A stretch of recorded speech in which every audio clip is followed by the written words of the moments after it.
izany no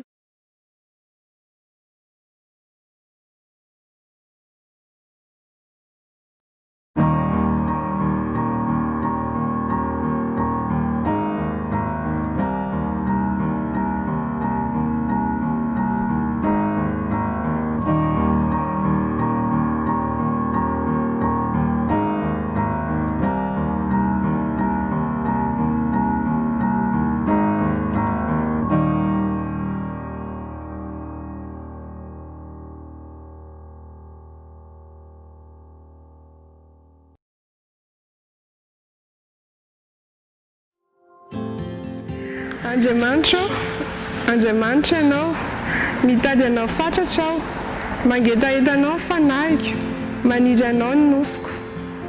Eto amin'ny tany maina sy mangetana tsy misy rano, toy izany no nijereko anao tao amin'ny fitoerana masina. Ahitako ny herinao sy ny voninahitrao, fa tsara noho ny aina ny famindraponao, ny molotro hideranao. Toy izany no hisaorako anao raha mbola velona koa aho. Amin'ny anaranao no anandratako ny tanako.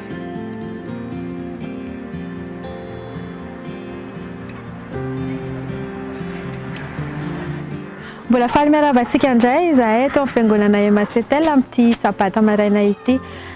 Amin'ity sabata tontolo ity isika dia manana programa samihafa ka manasa antsika hanaraka izany ka hanomboantsika ny fotoana dia andao iraintsika ny hira sabata izao.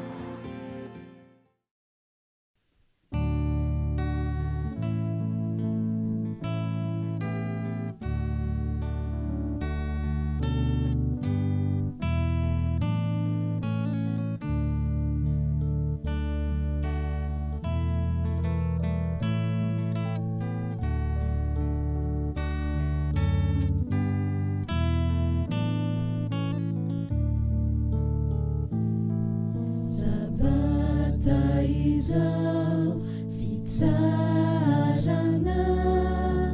no amasininy Jesosy. Sabata izao fitsarana no amasininy Jesosy.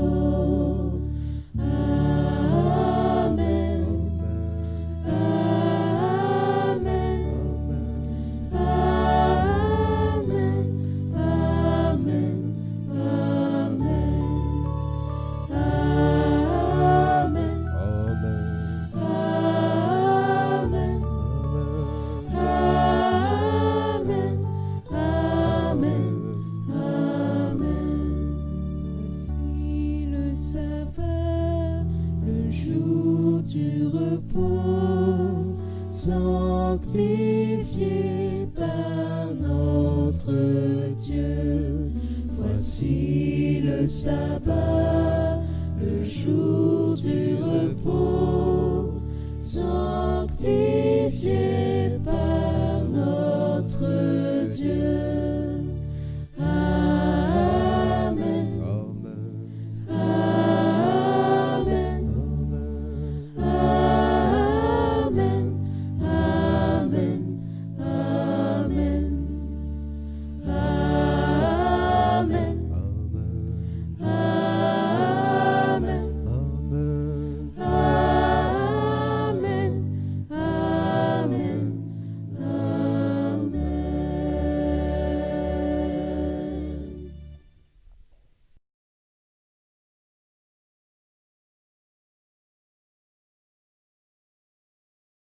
Amin'izao fanomboany izao dia manasa anao hiaraka hanondroka ny lohantsika hivavaka. Mbola faly misaotra anao izay Andriamanitra nomenao an'izao sabata masina izao indray, mamela ny fahotanay raha nisy tsy mifanaraka tamin'ny sitraponao. Ankehitriny dia mangataka anao Andriamanitra amin'ny tokantrano tsirairay avy hanatrika izany sabata masina izany, ingany ny herinao masina, ny fanahinao masina mba hitoby amin'izany tokantrano tsirairay avy izany. Izay zavatra rehetra mahasoanay dia ankiny amin'ny anaranao araka ny habeny voninahitrao. Amen.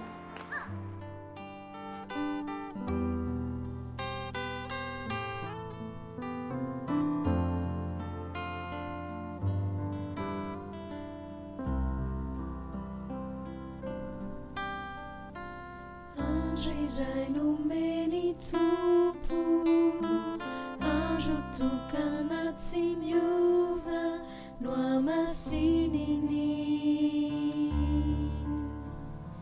notainy tena miavaka mba ho famantarana sy lay mpamorona de nomeny hoasoana mba ho fitsarana ary mbola etoetra eny ho mandrakiza izy mitsy no ny teny nanao sonia io no famantarana mikosiana mbola hotsarovana eny nany andanitra lay sabata fitsarana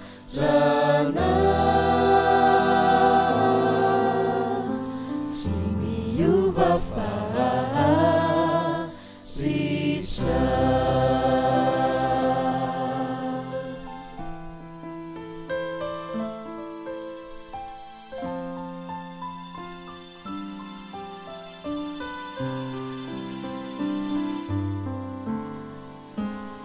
andro iray nomeny tompo andro tokana tsy miova no amasininy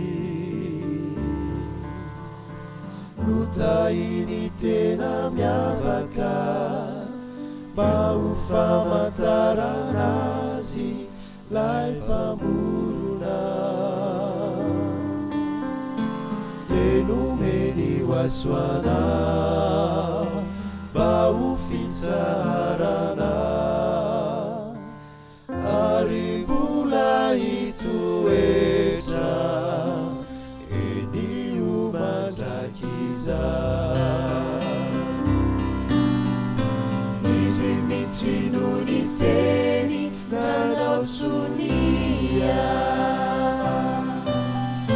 io no famantarana mikosiana mbola hotsarovana eny nany andanitra ray sabata fitsarana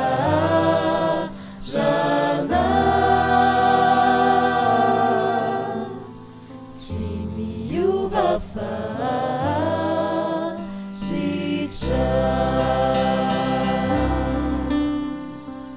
izy mitsy no ny teny nanao sonia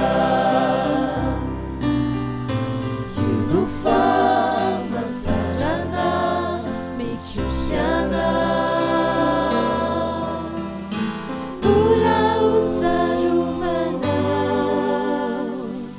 eny nany andanitra lay sabata fitsarana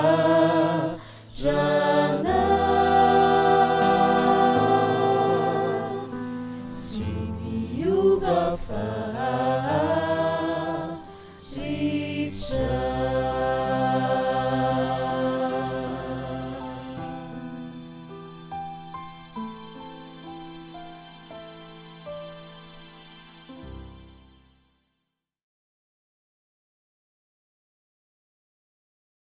Okotsika vavaka eny Andriamanitra raha ny tsara izy ny an-danitra ny mbola velom-pisoronay ny fonay amin'izao sabata izao azonay midera sy mankalaza ary manome voninahitra anao iny Andriamanitra tsapany tokoa fa tianay ianao satria nomenao fahasoavana zahay tianay ianao satria amin'ity sabata izay hiderananao ity dia miaraka aminay ianao mba azonay mankalaza anao sy manome voninahitra anao taio zahay amin'ity sabata ity engany hoe ka mba hisy vokatsoanay ny fiarahanay aminao mba azonay manaparitaka izany anivon'ny mpiarabelona aminay ary indrindra koa mba hampitombo ny aim-panahinay mba mangataka anao zay mihero ny fananao masina mba hipetraka aminay lalandava mba azonay fandray aminao lalandava miaradia aminao apetraka ampelantananao zany raha io ary mangataka anao zay indrindraindrindra amela ny elokay satria tsy mifanaraka amin'ny sitraponao ny zavatra zay ataonay dia amin'ny anaran'i Jesosy ilay mpamonjy tianay no angatahana izany. Amen.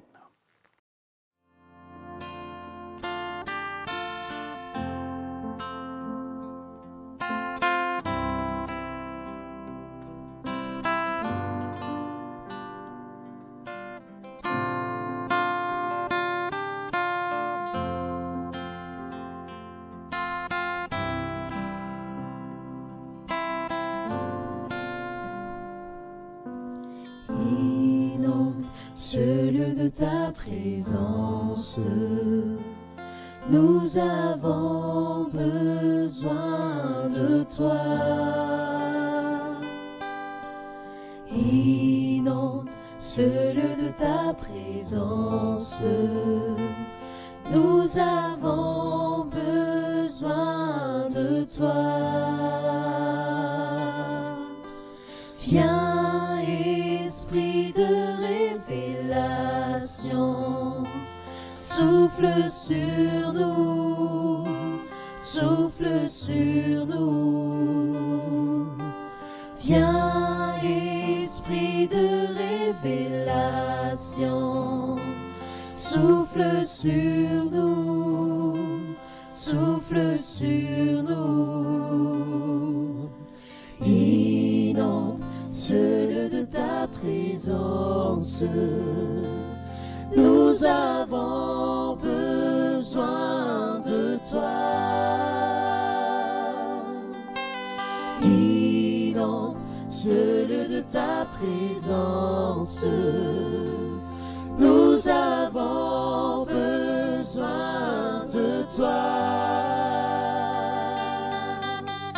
Viens, Esprit de révélation, souffle sur nous, souffle sur nous.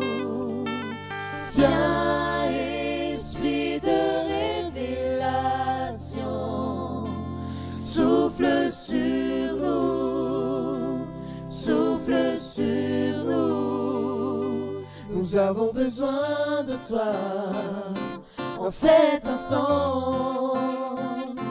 Seigneur, sois le centre de nos vies. Et qu'en moi s'élève un chant, une mélodie, témoignant de ta grâce infinie. Nous avons besoin de toi en cet instant.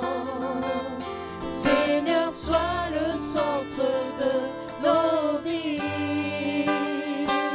Et comme se lève un chant, une mélodie, témoignant de ta grâce infinie. Inonde ce lieu de ta présence, nous avons besoin de toi. Inonde ce lieu de ta présence, nous avons besoin de toi. Viens, Esprit de révélation, souffle sur nous, souffle sur nous. Viens, Esprit de révélation, souffle sur nous, souffle sur nous.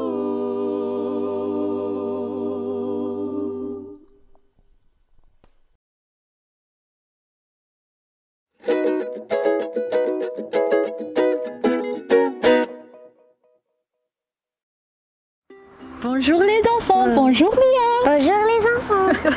Alors, ça vous intéresse de savoir comment tu as créé la terre, les animaux, les fleurs, la lune, les étoiles. Nous allons vous présenter dans cette petite vidéo une histoire. C'est quoi déjà le titre, Mia? Le commencement. Et voilà. Au commencement. Nous vivons dans un magnifique. Regarde comme c'est beau. Mais revenons au tout début et découvrons dans la Bible comment tout a commencé. Au commencement, Dieu créa les cieux et la terre. Tout était plongé dans l'obscurité. Dieu dit que la lumière brille. Il appela la lumière jour et l'obscurité nuit. Et voilà pour le premier jour. Puis Dieu fit un espace pour séparer les eaux d'en haut et celles d'en bas. Il appela cet espace ciel. Et voilà pour le deuxième jour. Dieu rassembla les eaux en un seul endroit pour faire apparaître le sol. Il appela le sol terre et les eaux mer. Puis Dieu créa les plantes et les arbres avec leurs graines. Et voilà pour le troisième jour. Ensuite, Dieu créa des sources de lumière dans le ciel. Il fit le soleil pour le jour, la lune pour la nuit et toutes les étoiles. Et voilà pour le quatrième jour. Dieu créa les poissons qui nagent dans l'eau et les oiseaux qui volent dans le ciel. Et il leur dit, « Ayez des bébés, remplissez le monde, chantez, éclaboussez. » Et voilà pour le cinquième jour. Puis Dieu créa les animaux terrestres, le bétail, les animaux sauvages et les reptiles qui rampent sur le sol. Restait-il encore quelque chose à faire? Oui, la plus exceptionnelle de toutes les créations. Alors, Dieu créa l'homme et la femme à son image. Il leur dit, « Ayez des enfants, soyez maîtres de la terre, dominez sur les poissons, les oiseaux et les autres animaux. » Et voilà pour le sixième jour. Dieu regarda tout ce qu'il avait créé. C'était très bien.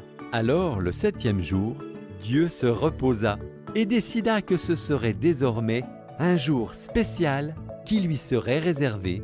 Et voilà pour le septième jour. La Bible App pour les enfants, téléchargez-la immédiatement. Elle est gratuite. J'espère que l'histoire vous a plu. Et toi, Mia?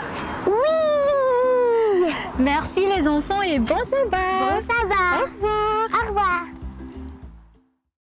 Sao isika dia tonga amin'ny fotoan'ny fanompoam-pivavahana amin'ny fanoloran-tena, izany hoe ny fanatitra sy ny ampafolony. Asaina isika rehetra hamoaka ny izay anjaran'ny fanatitra ho an'Andriamanitra, dia omena segondra vitsivitsy ianareo hanatanterahana an'izany.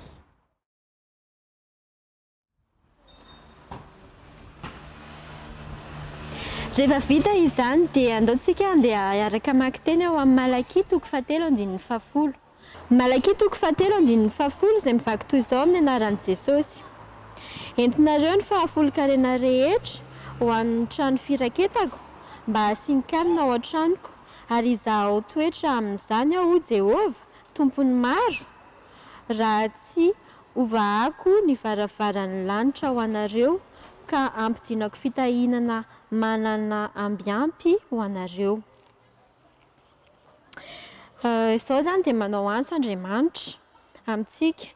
Raha mitodika amin'Andriamanitra amin'ny alalan'ny ampafolony sy fanatitra isika anio dia aoka azo antoka fa manamora ny mahatompona andraikitra sy mangarara ny fiangonana isika tahaka ny tompo izay Andriamanitra matoky sy marina. Amen. Jesosy io mbola misotronao indray izahay nomenao an'izao fotoana izao. Misotronao izay satria lehibe loatra ny fitiavanao anay ka tsy takatray. Ankehitriny izay Jesosy mitondra ny fanatitra sy ny fahafolo-karena. Ny fonay iray manontolo mihitsy ny tianay omenanao ary engane ny fanatitra izay nataonay rehetrarehetra teo mba vita be eo amin'ny asanao. Dia mbola mitahiry koa ianao ny fotoana izay mbola ataonay eto. Amin'ny anaranao Jesosy, Amen.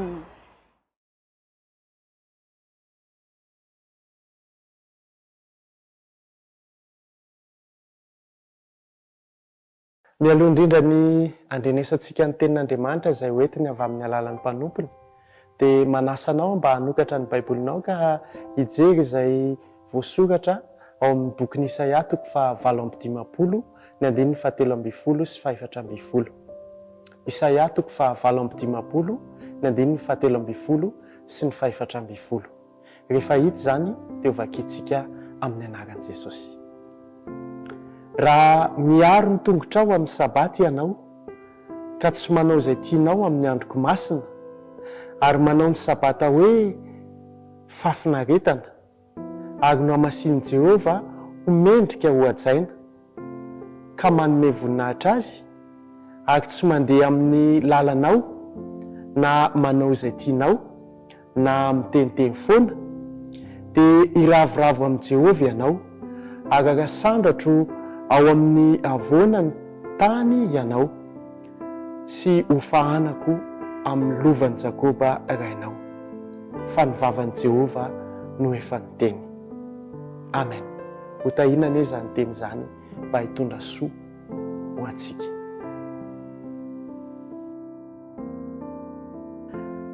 Miarabantsika amin'izao andro sabata zao azona midera sy mankalaza ary manome voninahitra an'Andriamanitra.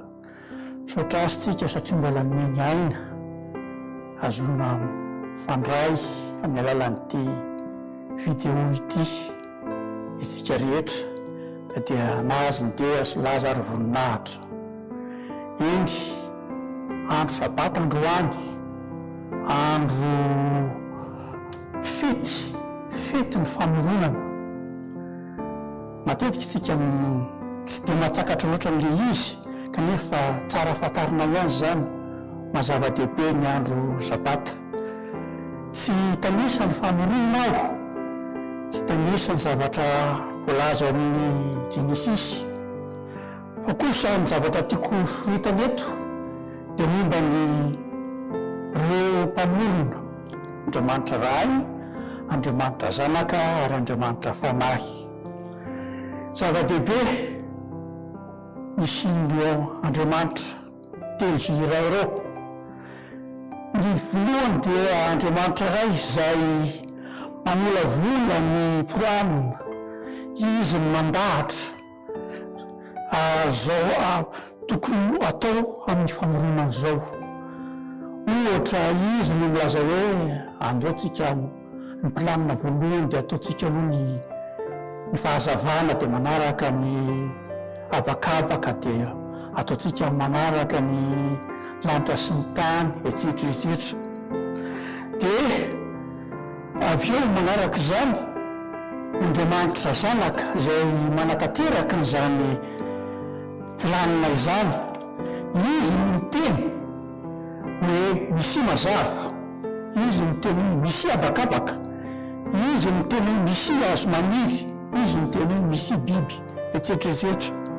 Zany dia mipofo izany dia hitantsika eo amin'ny jaolina voalohany, jaolina toko voalohany, andininy voalohany ka hatramin'ny fahatelo ary ny andininy fahaefatra-ambin'ny-folo. Tsy hamaky azy tsika fa ny zavatra lazainy fotsiny dia hoe tamin'ny voalohany izy niteny, ary amin'ny faraparany dia milaza hoe ary niteny tonga mofo. Tsy izy zany fa i Jesosy. Ary ny farany dia ny Andriamanitra Fanahy. Andriamanitra Fanahy izay miaro, mitahy ny famoronana. Izy koa no manome ny aina. Hita zany amin'ilay Genesis toko voalohany andininy faharoa milaza hoe ny fanan'Andriamanitra izy manomba tambony rano. Matetika io teny tsy azontsika ny tiany lazaina, matetika ohatrany tsy dia hitantsika ny tokony atolazaina amin'ny zavatra io, fa ny zavatra azo lazaina amin'izy io dia ao amin'ny baiboly intelo. Aveko tsara, intelo fotsiny izy no miteny an'io teny io ao anaty baiboly. Ary amin'ny teny Hebreo dia hoe fakofana, rakotra. Zany no dikany amin'ny teny Hebreo. Ary eo amintsika ny andininy anankiroa, tsy zany fa amin'ny Deutéronomie, vakitsika ngamba ny metimety koa. Deutéronomie toko faharoa amby telopolo.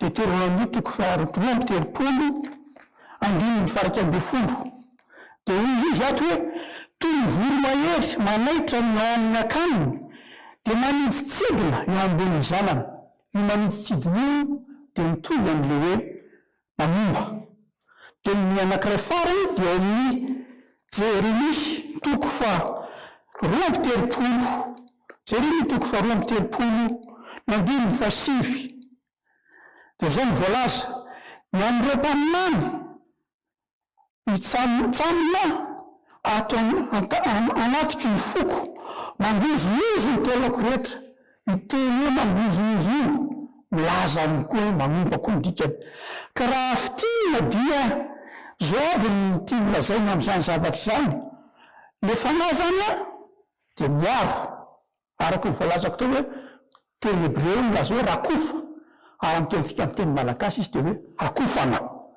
miaro izy dia hita koa le teny satria ny vorovorona manodina dia miaro ny akaniny izy ny fanahy zany dia mamela eloko izy misy fitiavana manarona mamela eloko miprofo izany dia hitantsika eo amin'ny obolana toko fa 10 zao ny voavaky ny fakalana dia manetsika amin'ny ady fa ny fitiavana kosa manarona ny ota rehetra zany mampiofo zany fa misy famelan-keloka ny anankiray koa hitantsika amin'izany koa dia amin'ny Korintianina voalohany toko fa 12 zavatra farahitantsika matetika izany zavatra zany momba ny fitiavana dia amin'ny 17 dia milaza izy hoe mandefitra ny zavatra rehetra mandefitra io amin'ny teny milaza azy eo amin'ny teny grika dia milaza hoe manarona ny dikany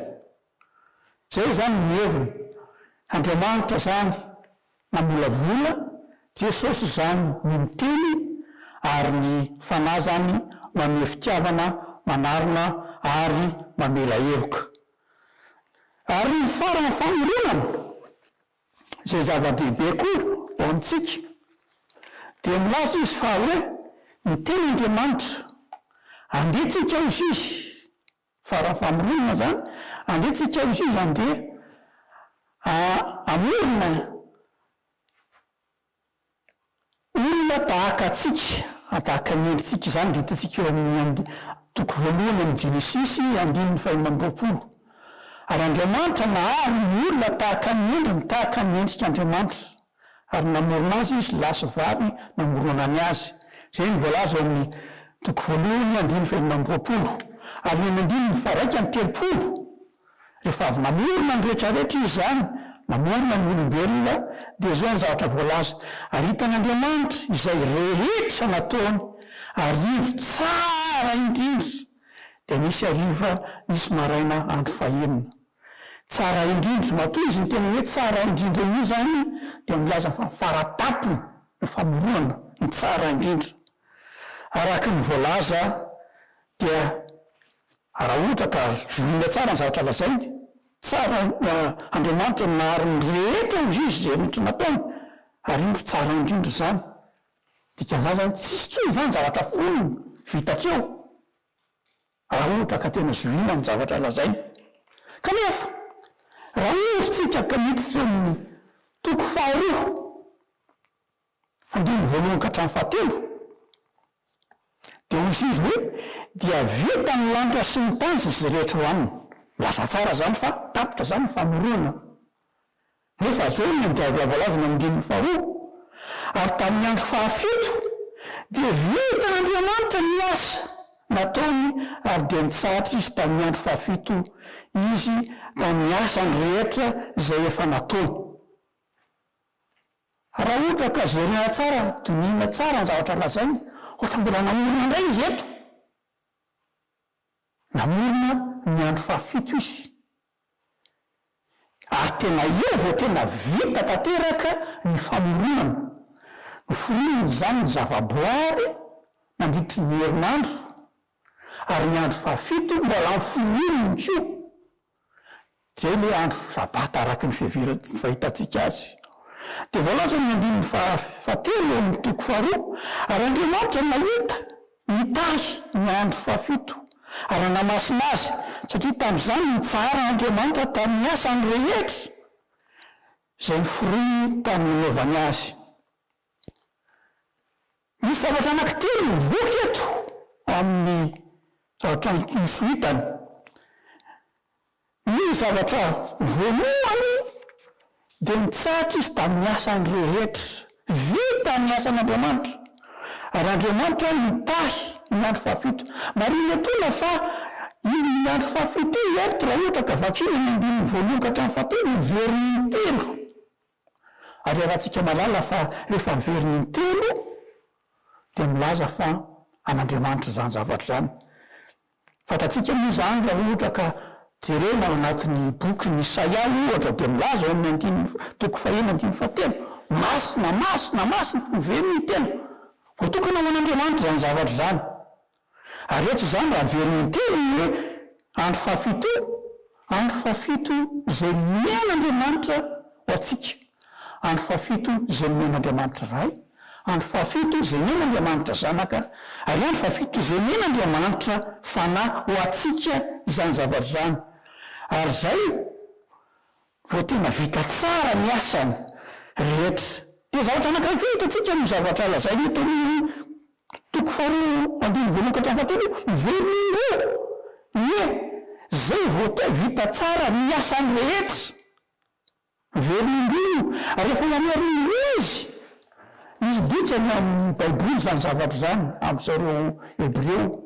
Dikan'izany dia misy atao hoe en teny frantsay izy hoe tendresse, zay ny filazany azy, fitiavana, karazana fitiavana. Fa milaza koa zany soritana, zany mahatonga Jesosy miteny hoe lazaiko aminareo marina dia marina tokoa, mameriny indroa izy zany, soritana tia soritana izy. Fa hoe tendresse na fitiavana ohatra izy ka miantso an'i Mosesy, i Andriamanitra miasa Mosesy dia hoy izy hoe tamin'ny Mosesy nahita an'le afony rehetra zay tsy maty dia hoy izy Mosesy esory kapana amin'ny tongotrao. Ohatra koa izy teny amin'ny Samuel koa miantso amin'ny Samuel izy dia izy Samuel dia vaniny Samuel inty ao. Zay milaza zany fa misy fitiavana ao anatin'izany fitenena zany. Ary rehefa natao ny andro fahafito zany, io sabata zany, dia asa zay nataon'Andriamanitra ho atsika. Zavatra rehetra ho atsika. Natao ho atsika zany rehetrarehetra zany, mampiseho ny karazana fahasoavana, grâce hozy izy ny teny frantsay, zay mahatonga ny Marka milaza fa ny toko faharoa, afatatsika zany teny zany, Marka toko faharoa, andininy fa 17 zao ny voalaza hoe ary izy tamin'ny sabata dia natao ho an'ny olona, tsy natao ho an'ny Andriamanitra fa natao ho an'ny olona, fa tsy ny olona no ho an'ny sabata. Ho atsika zany anaovana ny sabata fa tsy ho Andriamanitra. Fa nomezana manao taona ny ho atsika io zavatra io, ny Andriamanitra ho atsika. Andriamanitra ray mame atsika ho sabata io. Zany nakoina zany fa ny sabata tsy fanandevozana. Hoe tsy mahazo manao an'ity andro sabata, tsy mahazo manao zao ny andro sabata. Fa ho an'ny Andriamanitra maimaimpona ho atsika io andro sabata io, fahasoavana ho atsika. Dia zavatra anankiray hitatsika koa io zavatra notoretana amin'ny toko faharoa io, andininy voalohany ka hatramin'ny fahatelo, toko indrindra efa ny andininy fahatelo. Voalaza izy fa mitsahatra. Mitsahatra Andriamanitra, ahoana moa ny tsara n'Andriamanitra? Andriamanitra zay mpamorona ve dia hitsahatra? Saroka ihany ny dikan'izany hoe mitsahatra zany, raha ohatra ka sanatrisika mitsahatra, matitsika. Izy ny tanany ihany voalaza amin'ny Jeremia toko voalohany, fa tamin'ny voalohany teny izy, fa ny teny izy Andriamanitra dia izy no mitana ny zavaboary, operatana ny zavaboary. Zany hoe zany rehefa tonga zany andro sabata, mbola mamorona izy zany, mbola mitana ny aitsika izy, mbola mitana ny ainy ny zavaboary rehetrarehetra, ny azo maniry amin'ny andro sabata. Ohatra milaza ohatrany hoe mbola miasa zany Andriamanitra amin'ny andro sabata. Kanefa le asa ho atsika nanaovana an'le izy. Iarahany amintsika, iresahany amintsika, ifaly miaraka amintsika, maka aina epondro izy mivolasa makaina miaraka amintsika izy azo lazaina raha ohatra ka hitarina manao zenina miaraka amintsika izy misy relasa miaraka amintsika izy mandray ny fanomezan'Andriamanitra izy miaraka amintsika io Andriamanitra zanaka ny miaraka amintsika io nefa tsy tanteraka zany fiarahana zany satria ahoana voalaza amin'ny Isaia 9:9 rahantsika mahafantatra zany zavatra zany 9:9 fantatsika fa mielokareo izy mihevitra mampisaraka anareo amin'Andriamanitra ary ny fahotanareo no mampiafina ny tavany aminareo ka tsy miheno izy zany hoe zany fahotana zany izy manelaelina atsika nefa izy te resaka amintsika dinona zany tokony ataotsika zay mahatonga atsika rehefa tonga miankina zavatra anankiray voalohany tokony ataotsika zany de mangataka famelan-keloka zay nataotsika rehefa tonga ny am-piangonana zay mahatonga le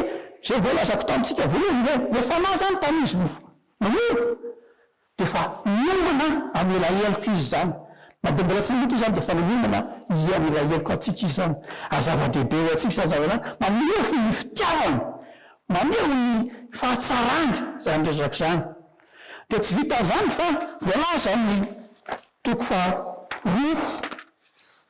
voalohany iny moa zany mitsahatra de avy nitsahatra izy de nita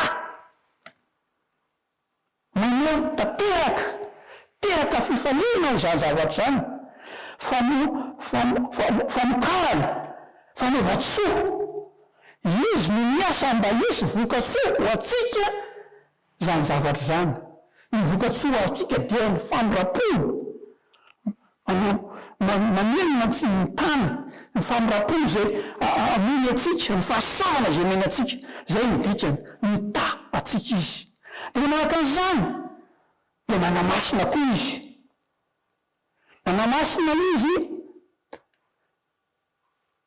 mandikany nanamasina de natokana mandikany hoe masina de atokana dikan'izany zavatra zany fa atokana ho atsika ny andro sabata atokana hiderana n'Andriamanitra atokana hifandraisana aminy atokana hifiarana aminy ary midikany masina koa midikany masina de karazana amin'ny teny frantsay izy de hoe progrès zany zany tsika rehefa mitonga amin'ny mpiangonana rehefa mianatra ny tenin'Andriamanitra dia mitombo ny fahalalantsika mitombo ny fiarahantsika amin'Andriamanitra ny andro sabata mitombo satria izy Andriamanitra miteny hoe masina de masina koa ianareo izy de zay ny zavatra tokony fantaritsika izy zavatra zay tsarivana fa izy ny bahary miaraka amintsika amin'ny andro sabata ary zay zava-zay ny zava-dehibe tokony fantaritsika misy zavatra anankiray zay mety tsy haiko raha ohatra ka hampana fotoana ny sasany angamba nytiako lazainy ity na zava-baovao atsika zany zavatra zany fa ny andro sabata tsy fifadiakanina zavatra tokony fantaritsika tsy andro fifadiakanina ny andro sabata satria andro fety araka ny volazako tamy voalohany indrindra fety ny andro sabata fifaliana fiarahana miarahana mifaly fifandraisana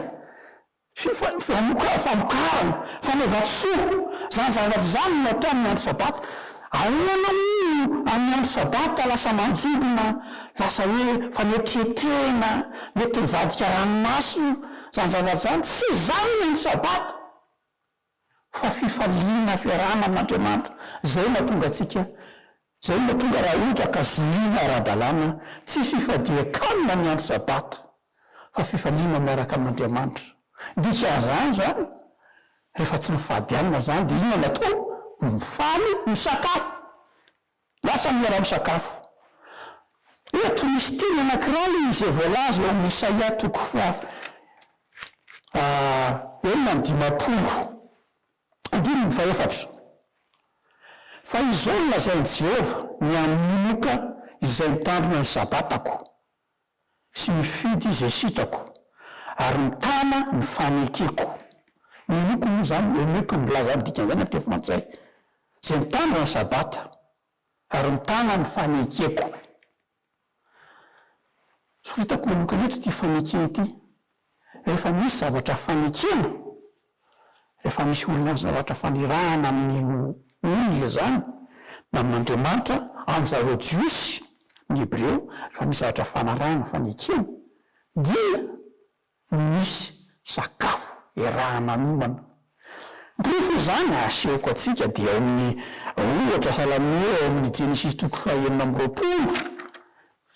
roapolo Genesis toko fahaenina amby roapolo andininy fa valo amby roapolo ka hatramin'ny faha-raika amby telopolo dia misy ny tiako zany zany eto dia Isaka nanao fanekena tamin'ny Abimeleka dia zao voalaza no amin'dininy fa telopolo dia nanao fanasana ho azy Isaka ka mihinana sy misotro zareo, mihinana misotro zany ary nanao an'ilay fanekena zany dia mihinana sy misotro. Olotorako zany koa amin'ny Genesis toko faha-raika amby telopolo andininy faha-efatra amby efapolo sy ny faha-raika amby dimapolo Isaka ndray nanao fanekena tamin'ny Labana dia avy nanao fanekena izy dia mihinana sy misotro zareo.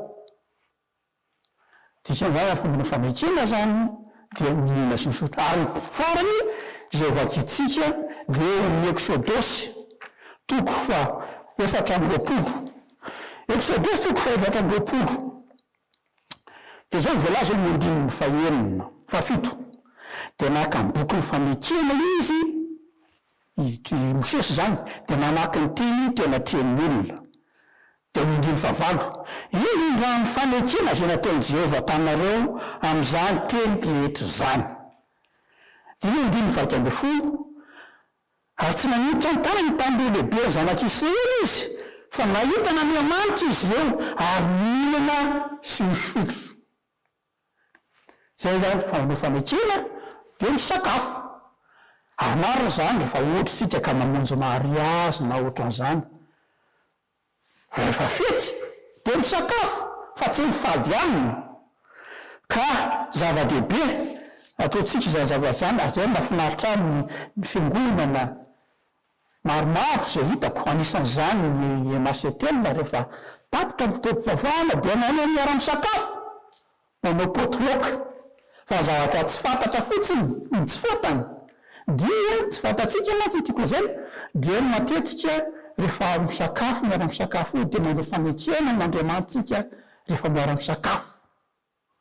Zay ny zavatra tokony fantaritsika zay zavatra zay. Marina fa tsara ilay miaraka amin'ny mpiara-miambina rahalainy sy ny karazany fa ny tena dikany dia miara-misakafo tsika satria manao fanekena vaovao amin'Andriamanitra mandritry ny herinandro manaraka indray.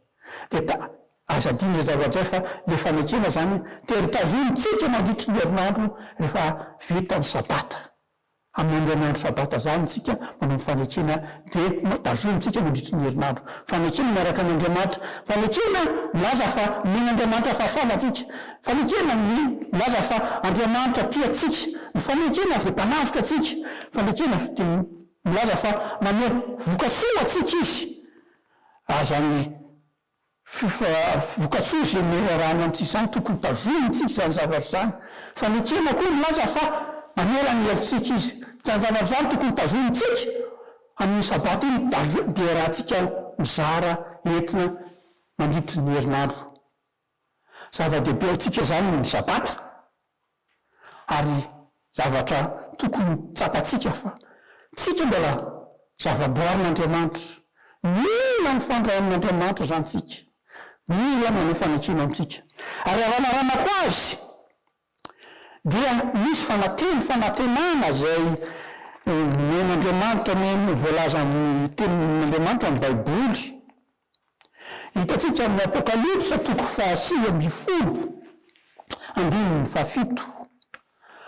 Aoka isika hifaly sy ravoravo, hitanao amin'izany faly, fifaliana ka amin'ny voninahitra azy fa tonga ny fampakaram-bady ny zanak'ondry fiomana ny vadiny. Fifaliana zany ary amin'ny fasivy dia zao ny voalaza. Ary io kosa izy tamiko soraty sambatra izay natsony eo amin'ny fanasana fampakaram-bady ny zanak'ondry. Fanasana dikan'ilay fanasana eto fiaraha-misakafo. Tsika zany zay irina any irinany rehefa tonga Jesosy am'ranolanitra de mbola hiary sakafotsika araka aminy anasa miaraka aminy amin'ny fanasana fiaraha-monana zay andrasatsika ka ny zavatra tadiavina ny zavatra io dia ny fifandraisana aminy zay mahatonga an Jesosy ao amin'ny apokalypsa 7:20 zay fafatatsika mandondo izy raha manokatra ny trano varavarana izy dia hiary sakafo miaraka aminy tsika hiary sakafo le sakafo matetiky milaza soupe izy filazany azy amin'ny teny frantsay ny sakafo rivo matetiky ny zareo hebreo matsy ny sakafo rivo ny tena sakafo tena tsaratsara indrindra tsy ny sakafo maraina na ny sakafo atoandro fa ny sakafo rivo ny tena tsara indrindra ataony zareo hebreo rehefa miaramy sakafo ka tia lazainy am'izany de zao misy fanasana zay miainga atsika aorinao de inga niky tsika nena zany andray an'izany fanasana zany de misy tenikely zay tiako sohitany eto amin'ny teny amin'ny tonkina Solomon zay milaza fa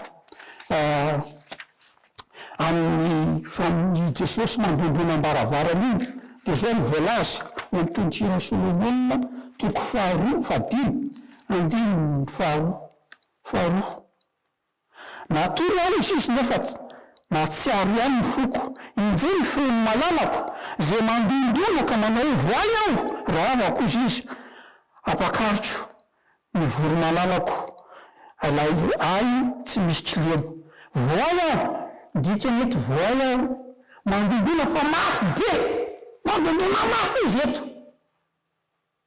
marenina fitsika am'izany zavatra zany mino fa ngamba tsy marenina tsika fa voaitsika izy satria mandonina maraka izy mivoatra izy fa tsy hitako tsony maleny zay zavatra zay ny tokony anjaratsika no mapakafaka zay zavatra zay mba tsy misy zany zavatra zany fa izy aloha de mandondona ary mandondona mafy mba azotsika miara-my sakafo miaraka aminy ka zay no tiako amaranana ty famelabelarana ataotsika ty momba amin'ny famoronana ny sabata zany de fety zay miaina Andriamanitra manompoana atsika mba azotsika midera sy makalaza azy manome voninahitra azy mba azotsika makalaza azy mba azotsika tombotsoa aminy amin'ny andro sabata engany ka zay teny vitsivitsy zay mba hiletika apotsika amin'ny alalan'ny heriny fanahy masina ka mba ho tonga soamatsara amin'ny fiainatsika zany toetsomatsara amin'ny fiainatsika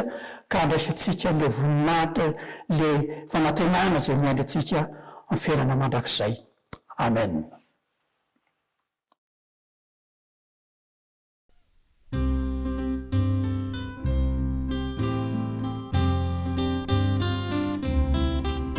Tsy misy tantara zay maminy fo tony tantarany Jeso tsy tontany ela mambabony fo tantara ho amiko indray tantara ho indray tantara ho indray tantara iny Jesosy tsy fokio tantara ho indray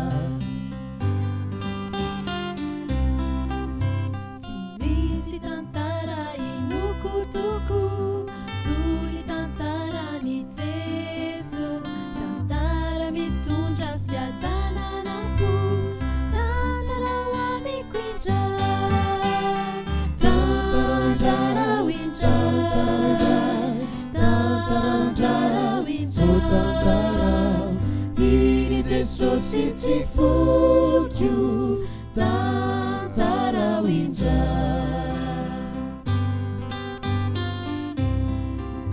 tsy misy tantara ilaiko ety toy ny tantarany Jeso tantara ilaiko raha ody ery tantara ho amiko indray tantara ho indray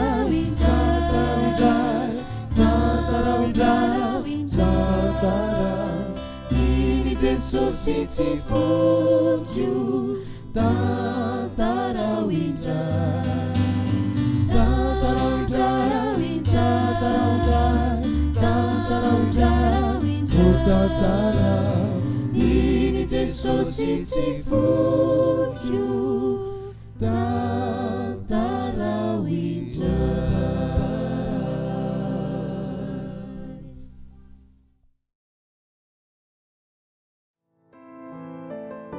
raisy nitsodrano fiadanana ane ho an'ny rahalasy anabavy ary fitiavana ambanin'ny finoana ho an'Andriamanitra raisy Jesosy Kristy Tompo ny fahasoavana ane ho amin'izay rehetra ty an' Jesosy Kristy Tompontsika amin'ny fitiavana tsy mety levona.